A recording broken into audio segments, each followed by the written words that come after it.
meel kasta aad joogtaan daawadayaal waxaad ku soo dhawaataan barnaamijkii aan ugu magac darnay nala wadaago waayaha waa barnaamij taxana oo weegi hal mar soo gala idinkana imaanaya stuudiyaha Royal TV ama Royal 24 ee bariga Saudi Arabia ee magaalada Dammam waxaana idin daadiyaa Awil Cagaare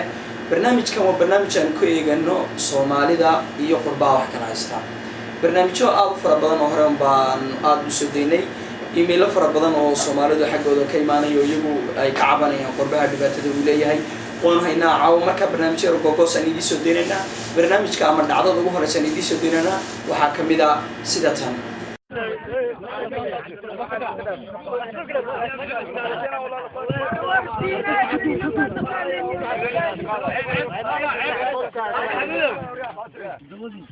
دور بريسكا سمولاقنا مساكين ساعة فديان وقيبيا أنيقو معي وعاي وعاقرتين سماح إلهي أنا قبحش والله أنا بس وقداري ماشي مضيق رمضان أو كوعي تاي لأنا أقول ضد أن كده بينا ينتاقلنا سعراء والله سعراء إلهي أنا قبحش أمية من اللي اللي بسيبين قدامي حقانك وعاقا العرو ضدك واددينتين وبختنا وتعبان ماشي جيفان قارن هدلي كرين قارن ماركتي قاعدة كرة فاتن waxaa kaaga daran Abdulaahow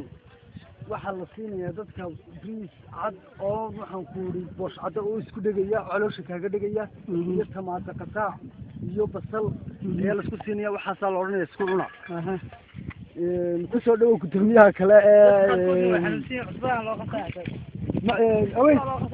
daawadayaal wali waxaan ku guda jirnaa barnaamijkan ugu magac darnay nala wadaago waayahaga barnaamijka sidaad aragtaan waa barnaamij taxana weegin hal mar soo gala barnaamijkan waxaan ugu magac darnay nala wadaag waayaha waa dib iyo dheef wixii aad kala kulantay qurbaha Soomaalidii wadankii hooyo way iskaga tageen oo ka qaxeen waxaad moodanaysaa iyagu wadanka lahayn oo wadankaba ay way ka carareen barnaamijkan wixii video ah ama wixii cod ah adoo soo raacinaya suuradaada waxaad noogu soo diri kartaan emailka shaashada saaran barnaamijkan waa barnaamij idin socon doona muddo ilaa iyo inta aan dib dejin ama dib loogu noqonayo wadanka hooyo waraqda ama emailka ugu horeeya aan soo qaadano waa email nagaga yimi wadanka Liibiya waxa soo diray Jaamac Faarax oo la tahriibta aan ka qaaday Ethiopia Suudaan iyo Liibiya annagoo ah buu yiri 30 qof ayaan u ambaxnay Liibiya annagoo Suudaan ka ambaxnay waxaanu gaari ku raacnay buu keenay 6 dumar iyo 24 rag yani waa 30 intii aan Ethiopia ama Suudaan ku soo soconayna dad gogoos aan iska ahayn oo Ethiopian le Eritrea Soomaaliya adigu 30 qof oo Soomaali ayaa waxaan kaga baxnay Suudaan annagoo ku sii jeednay Liibiya nagana horeeyo saxar aad u dheer dhibtiisana leh ilaahayna waxaan ka barinay inaanu nabadgelyo kaga gudubno laakiin sababku ku intaan jidka ku sii jirnay waxa la kulanay yiri dhacdooyin fara badan gaariga oo isagu laftigiisu ciid meel ciida galay oo isagu nala socon waayay muddo dhowr cashaan aan ku jirnay wixii saad aan sideynayna dadkii qaar ka bago'een qaarna ay wax yar uga soo hadheen waxaan muddo saacada ah ogaanay dadkii oo qaarkood hurda waxaan su'aan waa hurdaanba waxaan ogaanayba in dadka idila socdayba qaarkood ay dhinteen waxaan meesha ku geeriyooday buu yiri 2 gabdhood iyo hal wiil buu yiri oo marka aan eegnayna gaajo daraadeed u dhintay wuxuu yiri tahriibteeda aanu ku qaadnay wadanka Liibiya ama aan ku soconay wadanka Liibiya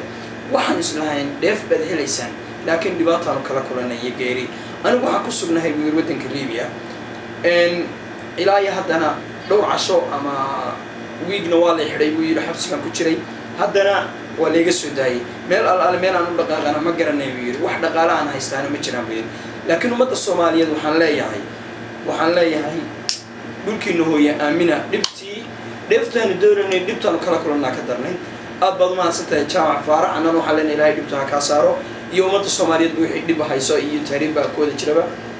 warqadeeda labaad waxa soo dirtay aamina yarbaytir oo ku sugan Greega aad baad ugu mahadsantahay bitir barnaamijkan nala wadaago waayaha oo ah maalintii labaad aan daawado aad waan soo dhaweynaynaa barnaamijkan waxaan ugu talaan aan ummadda Soomaaliyeed ku leeyahay barnaamijkan waa barnaamij dhaxalgal ah aamina anaguna aad baan kaaga mahad celinaa waxay tiri aamina ilaa hadda waxaan ku sugnahay bitir Greega 6 baasaboor oo iib ahna waa lay keenay intaba lacag baa laga qaaday wana socon waayay hadda waxaan ogaaday bay jiri waddankaaga hooyo wax ku dhaama ma lehe yaa waxaan isleeyahay yaa kugu celiyay waddankaaga hooyo aamina ilaahay dhibtaa kaa saaro waddankeena hooyo waa lama huraan ummadda Soomaaliyeed waxay moodaa waddankooda inay kaba qaxayaano bari adigoo cararaysaa waddankeena aamina adna ilaahay dhibtaa kaa saaro emailkayga xiga emailadu aad bay u fara badan yihiin emailka xiga isagana waxaan kusoo qaadanaynaa Caasha Axmed iyaduna ku sugan waddanka Sweden waxay tiri Caasha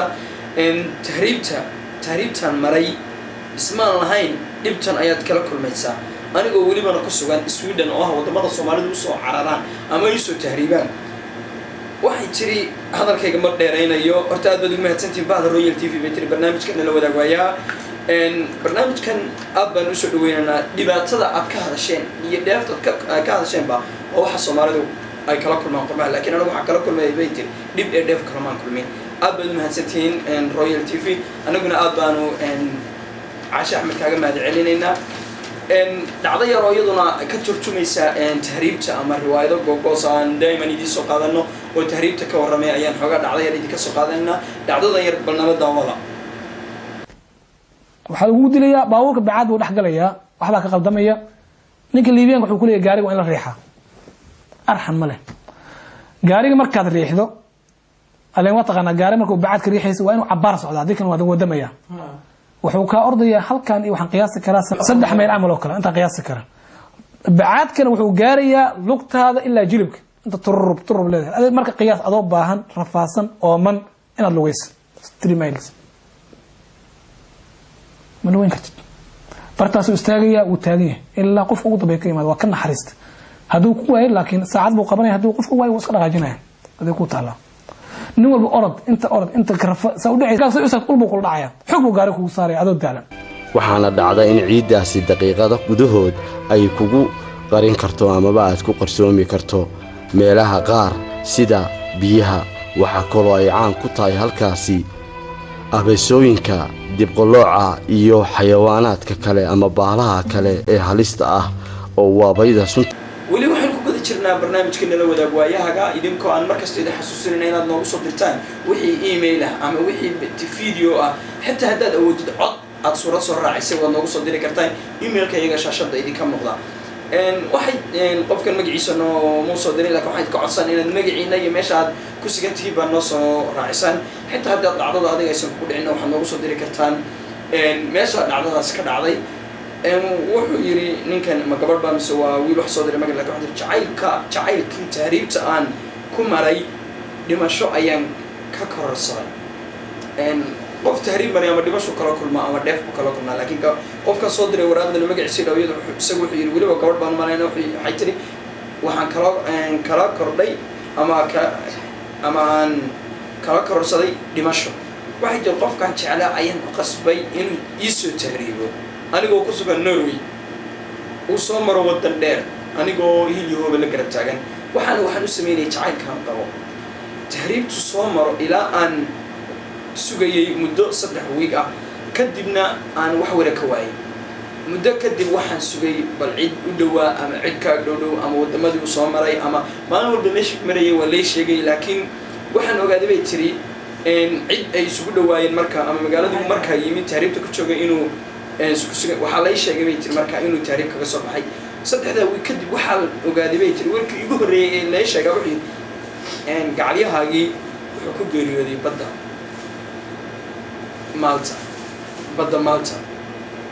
maxaan kororsaday bay tiri haddaan ugu tagi lahaa waddankayga hooyana wada degi lahayn ku wada noolaan lahayn waxaa dhici kara inaan dhibaatadan laba kulmeen bay tiri marka waxay walaal ku soo gabagabtay aaminina waxaan ogaaday waxaana la sheegay bay tiri in waddankii ku geeriyooday geeridiisa Soomaali oo dhan ayaa tahriib wada martay laakiin waxaan leeyahay waddankeena hooyo aamina qurbuhu faa'iidana u leeyahay khasaarana u leeyahay laakiin aniga jacaylkayga ma baan ku waayay waxa la waxaan sameeyay ma garanayo dhacdooyinka ama shakooyinka ay noo soo diraan lama soo koobi karo halkan waxaa ku qoran shako qisad dheer laakiin waxaan jecelahay qisadooda ama dhacdooyin macaamiishan ama noo soo diraya waraaqaha ama emailada waxaan ka codsanaynaa inay iyagu laftigoodu qoraal yar oo kooban oo ka faa'iideysi leh inay noo soo diraan waraaqdani waa page dheer markaa waxaan ka soo qaadanaynaa wiilkan wuxuu yiri waxaan ahay 11 qof oo Soomaali ah waxaana nala saaray buu yidhi annagoo markaa tahriib ah oo intaasoo jeer lacagna laga qaaday waxaanu tagnay buu yidhi meelo maalintii oo dhan waanu sii soconay buu yidhi ay joogaan waxaanu tagnay meel 2 nin ay joogaan ay ku haysteen riyo ay habeenkiina waxay nasiixiyaan mutulle ay ku bariyey annagoo gaajo aad noo hayso waxaanuna joognaa buu yidhi meeshii markay ahayd 2 maalinimo ayaa naloo ilaa 2 saacayay ilaa 2 toireejisay 2 xaajiyadood dhex marayay webiga markaanu soo yara dhaafnay buu ayaanu tuulo yar soo galnay markaasay dhinac yar waana nagu soo nagala martay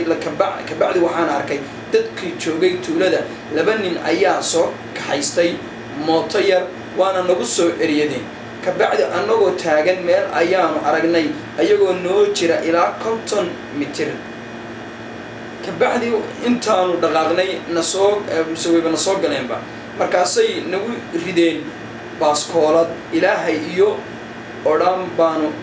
amarkiisa 3 jeer ayay u dhici weyday halkaas ilaahay baa nagu badbaadiyey kabacdi galabtii oo dhan baanu soconaynay gabalkaa noo dhacay buu yidhi kabacdi markaanu soconay ilaa 2 saac ayaa waxaan na eryaday buu yidhi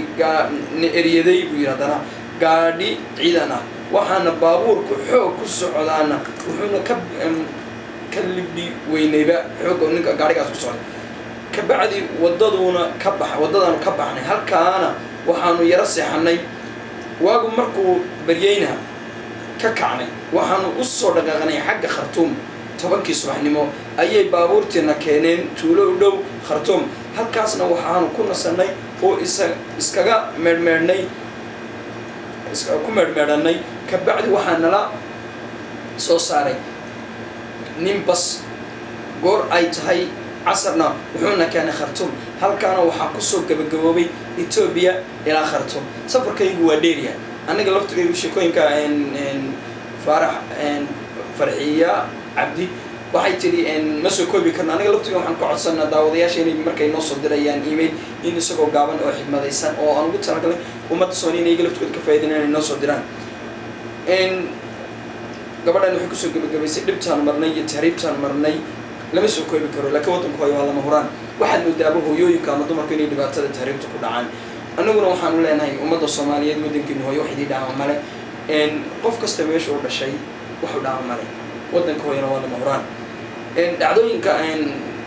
daawadayaashu noo soo dirayaan lama soo koobi karo markasta waxaan idin xasuusinaa inaad emailka shaashada saaran noogu soo dirtaan video dhacday haddaad haysid cod kaaga aad noo soo dirayso dhacdadii kugu dhacday xitaa dadawada suurad waad noo soo raacin kartaa daawadayaal barnaamijkan waa barnaamij taxanaa waxaanu idinkaga tegaynaa intaanu ka kulmayno ama barnaamijkan oo kale aan idin soo daydayno barnaamijkan waa barnaamij aad idin xiisageliya sidaan u aragnay dadku nagu soo jawaabayaan waxaad moodaa ummadda Soomaaliyeed inay barnaamijkan u baahnayd waana barnaamij aad idin qiiragelinaya waana dibdejin qof kasta ha aamino waddankiisa hooyo barnaamijkan oo idinka imaanaya stuudiyaha eega bariga Sacuudi Arabiya magaalada Dammam waxaan idin daadihin doonaa anigoo Caawil Cagaare